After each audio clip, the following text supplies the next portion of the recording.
Imagine a world where the old rules are questioned. That's where Western Marxism comes in. It's a story of the thinkers who dared to challenge traditional ideas. Good day, I'm Maria Celina Rosellon, and join me as we explore Western Marxism and the origins of critical theory in education.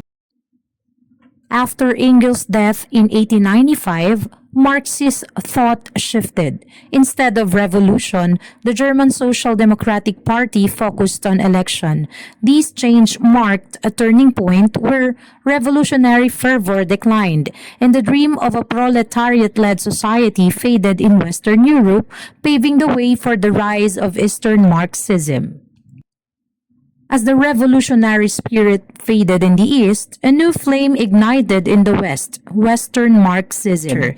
Key thinkers like Lukács and Gramsci stepped onto the stage, offering a broader explanations of power and new philosophical orientations that challenged the very foundations of society.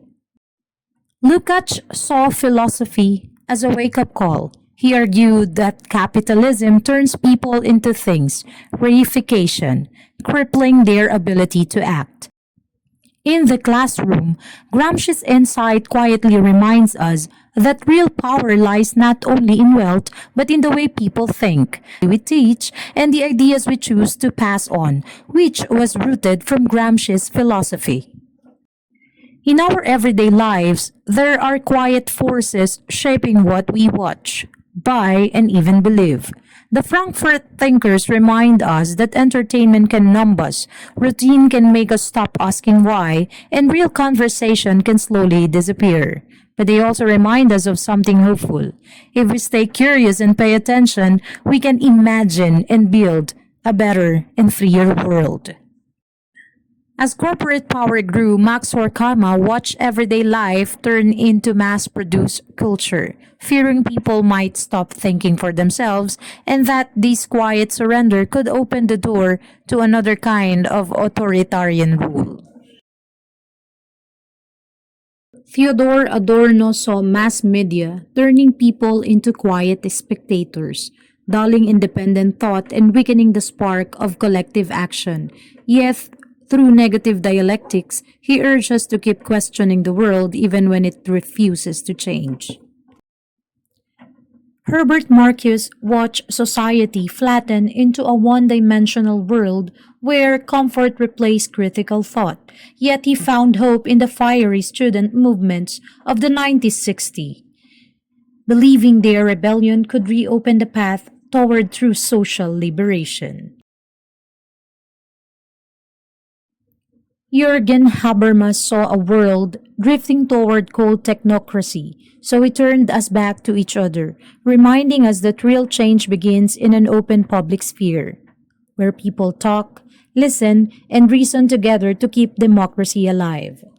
In a world ruled by profit, the Frankfurt thinkers warned us, capitalism shapes our desires, mass culture keeps us distracted, and consumerism turns us into one-dimensional beings unless we dare to question the story we are told. Marxism as a philosophy of education, a perspective that, while not extensively detailed in Marx's own writings on schooling, has influenced educational thought profoundly. Though Marx himself wrote only limited material directly on education, his ideas lay the foundation for examining how social structures, economic conditions, and power relations shape learning and teaching. From a Marxist-Leninist perspective, education is a tool to foster social awareness and instill collective values, preparing students to participate actively in transforming society. Here, schools are seen not merely as institutions to transfer knowledge, but as spaces for cultivating equality, solidarity, and collective empowerment. In contrast, Western neo-Marxism, influenced by thinkers of the Frankfurt School and the other critical theorists, emphasizes critical thinking, consciousness raising, and the questioning of dominant ideologies. It encourages students to recognize cultural, economic, and social forces that influence their beliefs, attitudes, and behaviors. In practical terms, this means promoting classroom discussions that examine social realities, encouraging problem solving that goes beyond individual success, and fostering awareness of how general factors impact communities, whether in a Marxist Leninist context or in Western critical approaches. The ultimate goal is the same: to cultivate learners who are conscious, empowered, and capable of contributing to a more equitable society. Thank you for listening, and that is the wrap of my report about connecting Western Marxism and the origins of critical theory in education.